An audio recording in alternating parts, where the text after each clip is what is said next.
Hey Bobby, so I thought I would take you through the 10 penny bit piece by piece if you like.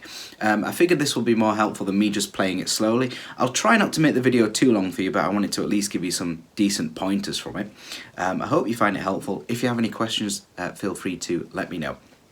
So, first thing to mention is I'm going to do this in sort of two halves. The first half will be page 20, which is really the first half of the song that ends up repeating. Then page 21 is a second half which also has its own repeat. So I'll kind of tackle them separately as they kind of require separate things, if you like. So, the first thing to really mention is this is in the key of G major, and it uses effectively the G major scale that you already have learned.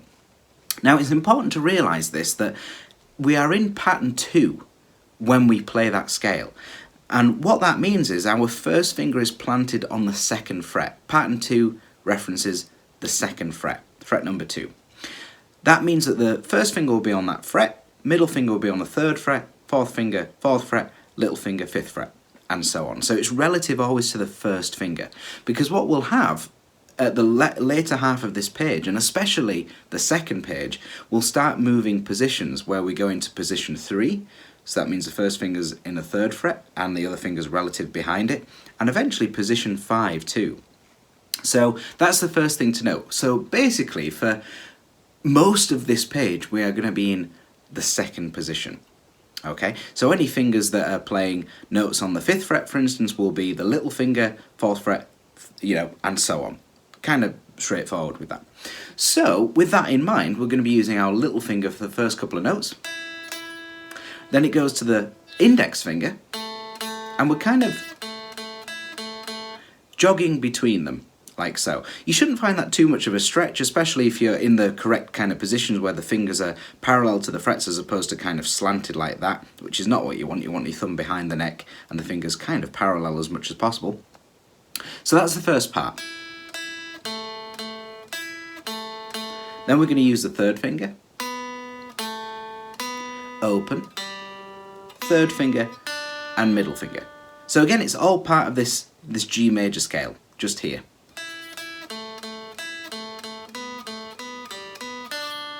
Alright, then we're doing the same thing again. But this time it changes for bar 4, where we're playing the middle finger on the B string, little finger, and we're just basically playing up the scale.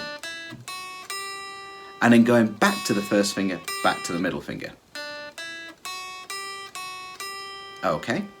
Then we go into what we just did again.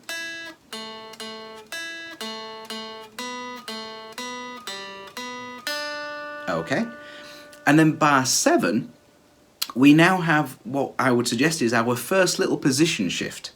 So that would be, I should mention you don't have to, but I think this will feel the most comfortable, especially later on in the piece. If we now shift to the 3rd position, so first finger's now in the 3rd fret, and then continue as you would from there. So that will be 3rd finger now on the 5th fret, first finger, middle finger. Now curl the first finger down to the first string, so that's on the 3rd fret now, and keep the middle finger where it was. Okay, so one more time, that 7th bar in 3rd position is like so. Okay, and now we're going to start off this bar 8, which actually is the first time bar there. You'll see the little 1 over the top. We're going to continue that note with the middle finger, but then jump back into 2nd position. Okay. So there's just a little bit of a jumping about. Now again, you don't have to in there, but I do think that will be helpful for you if you did. Otherwise, you could do bar 7 as without a position shift, and we're still in 2nd position here, as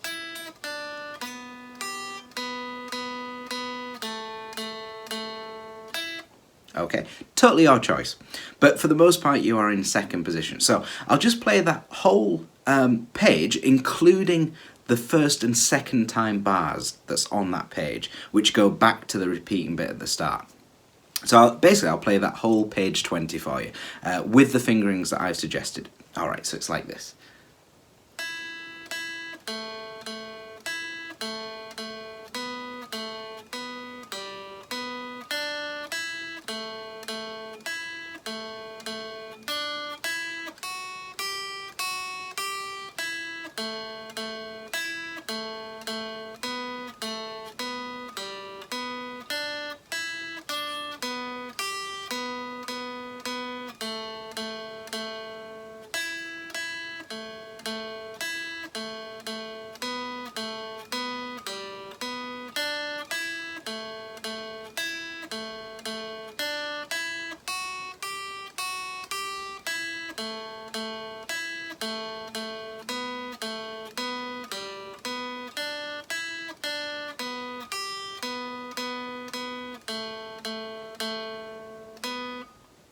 Okay, so that is that whole page completed then. Fairly straightforward. And next we'll tackle the second half. Okay, and so we're on the second half of it now. This one is a little more complicated, only because we're in position 2, temporarily position 3, and also position 5. Okay, so that's the only thing that we're going to have to juggle. Now, it doesn't necessarily make it any more harder, it's just different, if you like. So instead of us being in position 2, playing the scale like this, we're going to start playing the scale from here. The same notes, just in a higher neck, just so we get the some access to higher notes than we possibly couldn't get before. So we've just ended the first page on the second position. Now what we're going to do is continue from there, just as we would normally. Now this note that's in the 10th bar here, where we go to the 3rd fret on the thinnest string, we're actually going to temporarily position shift to the 3rd fret, okay, or 3rd position if you like. Okay, that's just scrunching your hand back together so the first finger goes back to play that note. Now as the finger's coming this way, it's going to continue now into position 5. Okay, so this is the kind of strange part of this. So one more time, that bar, we've got, alright, so we're now in position 5, ready for bar 11, okay? So we've just played this note with the first finger at the 5th fret. Now we're going to add our 3rd finger, our little finger on the B string. So this is all position 5. Now we're going to play the open thin string, and as that plays, we're going to move down to the 3rd position again and play from the B string, the 3rd fret, like that, okay? Going from the B string to the G string to the D string, 3rd fret, 4th fret, 5th fret. And what that's doing is it's highlighting a G major chord. You may kind of recognize that if you did that as a bar chord. It's the same thing. So it's going back to a G arpeggio there. So one more time from bar 10, that's, whoops.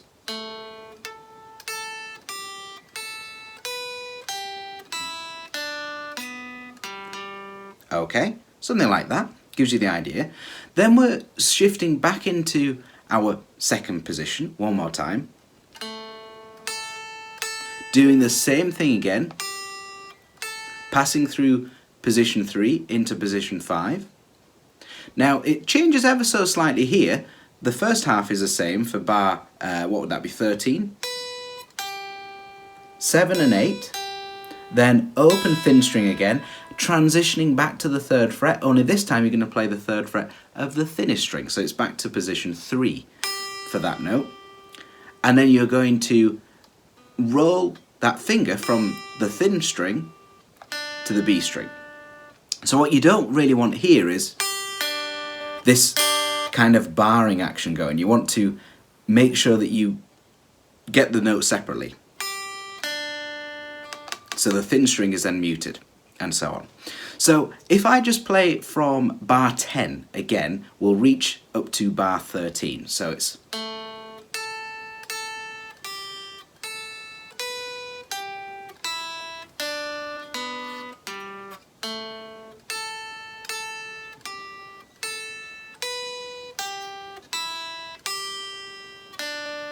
okay.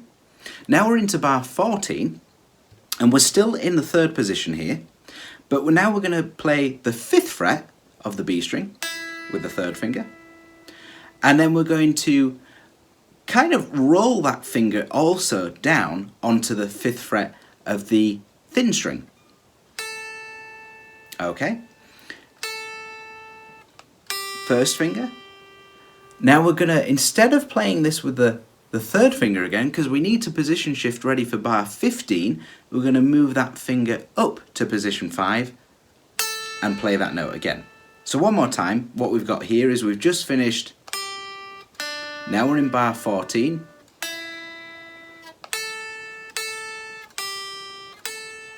Okay, now for bar 15 we continue almost as we did that first time.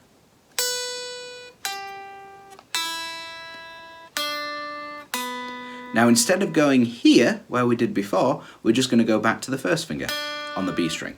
So that was...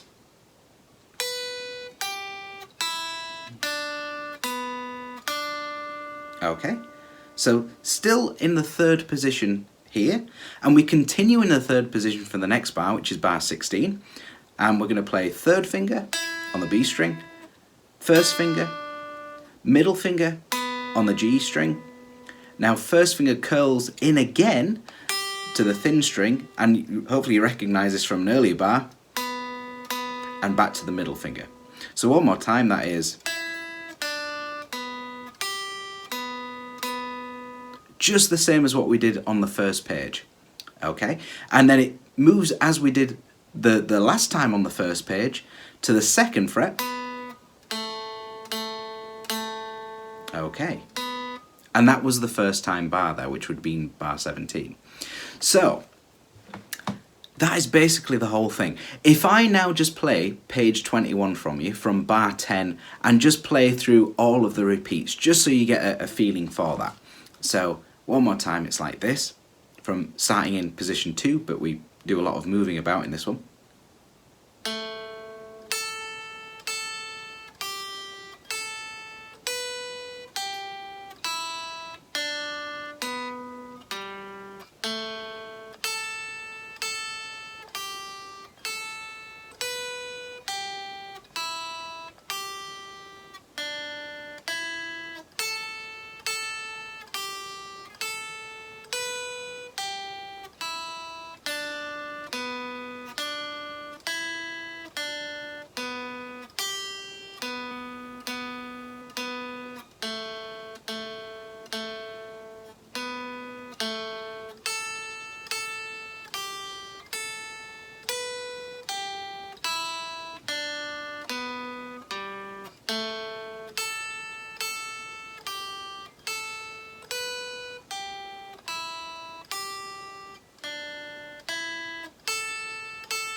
Okay, and that's the whole piece.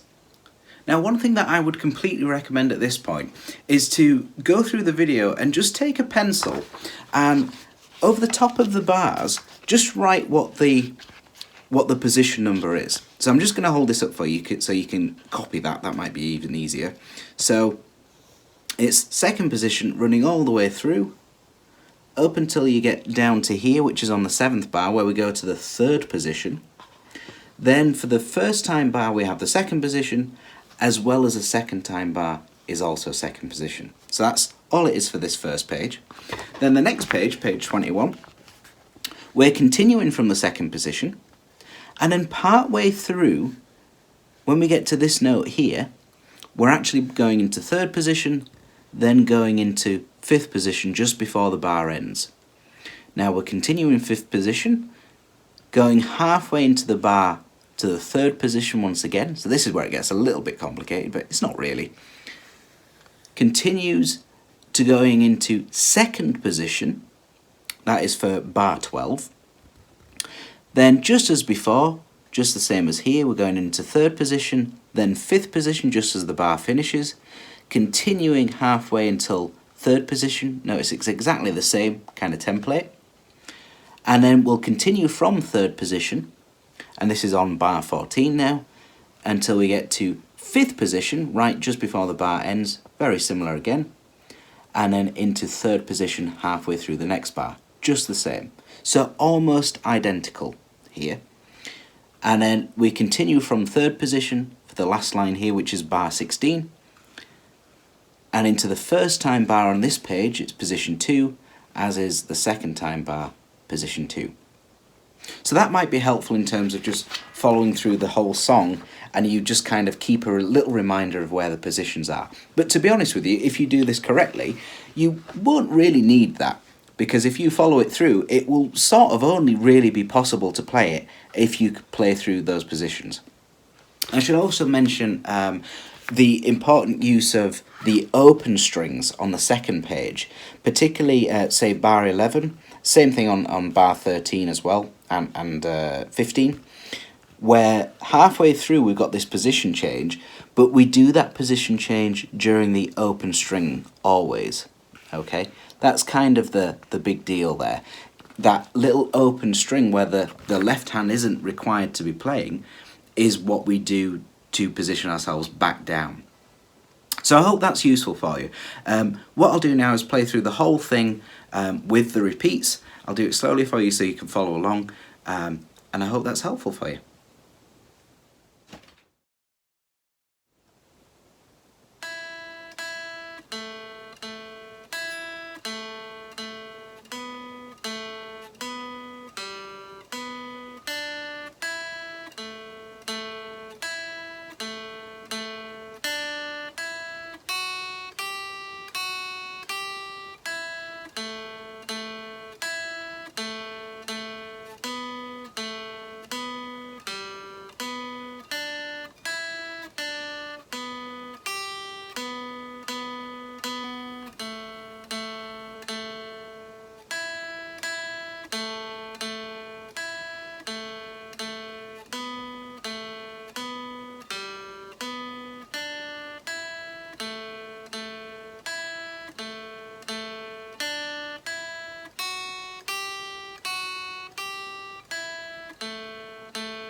Okay, so a couple of final words here is just make sure you get the movements really smoothly, really slowly. It's quite complex in that we're going through various position shifts here, so you want to make sure that you're getting the movements correct and not developing any bad habits. If you can do this really slowly but really smoothly, the speed will soon follow.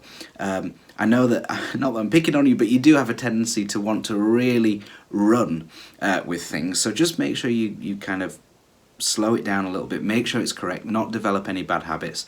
You still have time. So, you know, it's going to take a bit of work to get there, but you can absolutely do it. So I hope that makes sense.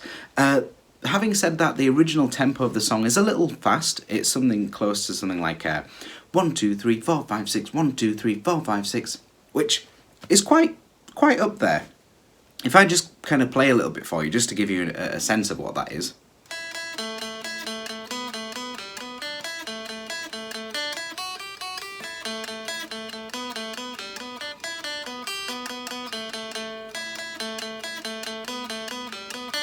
And so on. So it's up there in terms of the speed, but just remember to just really take your time, the speed will follow. Any questions with anything, just let me know. I hope that's helpful for you, and I'll speak to you soon. Take care.